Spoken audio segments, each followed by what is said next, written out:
Hello everyone, welcome back to my YouTube channel Shri Education Odia YouTube channel को आपण मानक समस्त को स्वागत। तेबे पिला माने आज आम आलोचना करबा +3 ओडिया ऑनर्स रो 6th सेमिस्टर DSC 3 रो थिबा यूनिट 1 रो जो जगन्नाथ जनान कविता अछि कवि सूर्य बलदेव रथंगर से कवितार दीर्घ उत्तरमूलक प्रश्नोत्तर को आलोचना करिबे एवं देखिबा कोन केमिति प्रश्न गुडिक तमे माने लिखिबो एवं के भली भाबरे लिखिले तमे संपूर्ण भाबरे ठीक से मार्क पाई परिबो। तेबे प्रश्न देखो एठी कोन रहिछि ना प्रश्न रही कवि सूर्य बलदेव रथंक रचित जगन्नाथ जनानर सारमर्म निज भाषार उल्लेख कर।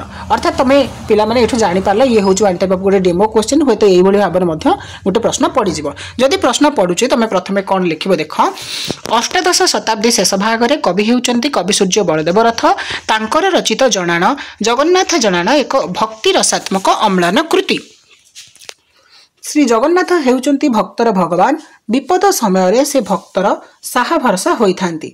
श्री जगन्नाथ दृष्टि रे समस्ते समान, से समस्त को समान दृष्टि रे देखि थांती। मात्र कवि जगन्नाथ पक्षपात रीति को उपलब्धि करी निजर अभिमान को जाहिर करने पूर्वक क्षोभ प्रकाश करती।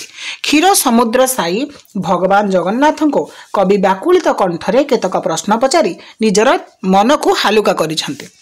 कवि बलदेवंकर जगन्नाथଙ୍କ प्रति भक्ति भाव केबे उणा न थाए, अथच से तांको प्रति निर्दय थिबा हृदयंगम करी मन भितरे क्षोभ को प्रश्न माध्यम रे पचारिछंती। अरण्य रे व्याध कबल रे पड़िथिबा मृगुणी को उद्धार करी जगन्नाथ भक्तर अनुरोध को रक्षा करिछंती। से केवल तांको पाद कमल रे ध्यान रखिथिबा निजर नजीर रहिछि। सेहीपरि गभीर जल रे गज कुंभीर कबल रे पड़ी आर्तनाद करुथिबा समय रे तार डाक सुनी ताकू मध्य उद्धार करिसंती। एणु कविंक भाषा रे कुंभीर ग्रासन्ते गात्र जने कहिबारे अनेक परजा मने कले सिना मात्र। तेबे कवि भावना रे से मध्य नामक मात्र जगन्नाथ को स्मरण करी विपद मुक्त होइथिला। केवल सेतिकी काहेकि कुरुसभा तले दुःशासन द्वारा द्रौपदींकर वस्त्रहरण समय रे तुमे बा जगन्नाथ मध्य ताकू कोटि वस्त्र प्रदान करी भक्तर मनोरंजन करिथिबार पौराणिक नजीर रहिछि। हुए तो से मध्य जगन्नाथ को ध्यान करी तार सम्मान रक्षा करि पारिथिला। एही परिप्रेक्षी रे कविंकर अभिमान एही कि जे एते बड़ विपदरु भक्त को रक्षा करि पारिलो, अथच मु तुमर भक्त होई तुमर अपार करुणारु वंचित हेबार कारण कोन।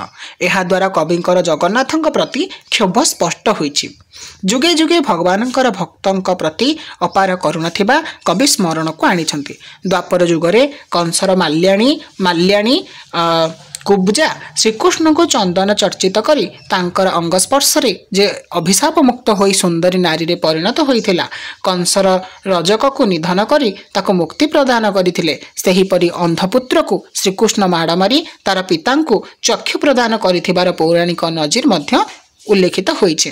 कुबेरଙ୍କ पुत्र नल और मणिग्रीव नारदଙ୍କ ठारू अभिशाप पाई जामलार्जुन वृक्ष रे परिणत होइथिले। श्रीकृष्णଙ୍କ बाल्यलीला समय रे माता तांको दुष्टामी हेतु जामला वृक्ष रे बांधी देइथिले। फल रे जामला वृक्ष उपाड़ी पड़िबारु से दुहे शापमुक्त होई पुनः मानव जन्म पाइथिले। भगवान नृसिंह अवतार रे दानव हिरण्यकश्यपु द्वारा अत्याचारित प्रहलाद को स्तंभरु बाहरी उद्धार करिथिले। अभिशप्त पाषाणी अहल्या को भगवान राम अवतार रे तांको पद स्पर्श देई ताको उद्धार करथिले। केवल सेतिकी काहेकि कृष्ण अवतार रे भगवान सखा दरिद्र सुदामा को मध्य कोटिपति कराइथिले। तेबे पिले एई भली भाबरे भगवानंकर बा जो लीलामय प्रभु जगन्नाथंकर जो सब लीला खेला सब रहिथिला विभिन्न जुगरे द्वापर रे हो त्रेता रे हो बा तमर अन्य जतिक सत्य जुगरे हो जतिक सब लीला खेला हेथिला ताकू सब उदाहरण देबा समेत कवि सूर्य बलदेव रथ कहउचंती तुमे जदि एते लोकन को माने छोट मात्र डाकर तांको साहाय्य करदेल तबे मु एते हिनस्ता होउची एते संतप्त होउची मते तमे काहे के आडा आखिरे चाहुना बा मोर जो कष्ट को काहे के निवारण करि पारुना हो। कवि जगन्नाथଙ୍କ भक्त हेले मध्य से अन्य भक्तଙ୍କ परि निजर दुख जणाई विफल होइचंती। तांको भावना रे श्री जगन्नाथଙ୍କ अहेतुक अनुग्रह लाभ करी भक्त माने अतीत रे निजर दुख दुर्दशा को भूली सम्मानित होइचंती। अथच से जगन्नाथଙ୍କ परम भक्त होई मध्य दुख रे कालातिपात करूछंती। सेथि पई जगन्नाथଙ୍କ प्रति कविंकर क्षोभजात दुर्विसह होई पड़िछि। पुनश्च से कहिचंती जे पापी जन भगवान कौन जानती नहीं, अथच ठाकुर नामधारी निज पुत्रर नामधारी जीवन जंजालरू मुक्ति पाई थांती। भक्त अजामिल वृत्तांतर एहार दृष्टांत। अजामिलर मृत्यु से विष्णु नाम जपिबारे विष्णुदूत मैंने तार आत्मा को जमदूतों ठारू नहीं जाइथिबार दृष्टांत रही। भक्त कवि कविसूर्य जगन्नाथ को विभिन्न दृष्टांत दे निजर भक्ति अर्घ्य प्रदान पूर्वक आकुल नवेदन रे दुख जणाई एही भवसागर पारि हेबा हेउछि एक बा एही जणानर प्रकृत मर्मवाणी। कारण तांकर एकमात्र मुक्तिदाता हेउछंती स्वयं जगन्नाथ, जहाँकि एथिरे तिले मात्र संदेह नहीं। यह द्वारा कविंकर जगन्नाथଙ୍କ प्रति निजर भक्तिमता प्रकाश पाइछि।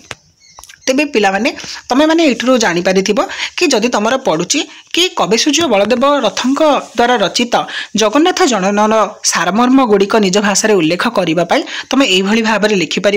प्रथम स्टांजारे तुम इंट्रो बा निजर साहित्यिक सृजनी को दर्शाई द्वितीय स्टांजारे कविंकर कौन ना कवि परिचय तथा रचना सामग्री बा रचनावली सब उल्लेखित करी तापरे समग्र विषय वस्तु को तुम आलोचना करि कौन सब रही कहीं एटा जगन्नाथ जनाण बोली कहगला भगवान को कविसूर्य बलदेव रथ बा प्रभु जगन्नाथ को कौन जनइबा चाहिए केउ भली भाव में सब तांकर लीला खेला गुड़िक वर्णना करी निजर दुख दुर्दशा को कौन ना मेंटेन करने अनुरोध करछंती ताहाको दर्शाइछंती। अर्थात एठारे से भगवान को निंदा करबा आଳରେ स्तुतिगान करिछंती तथा स्तुतिगान करू करू से मध्य निजर दुख हरण न करिबा हेतु भगवान को मध्य निंदा करिछंती।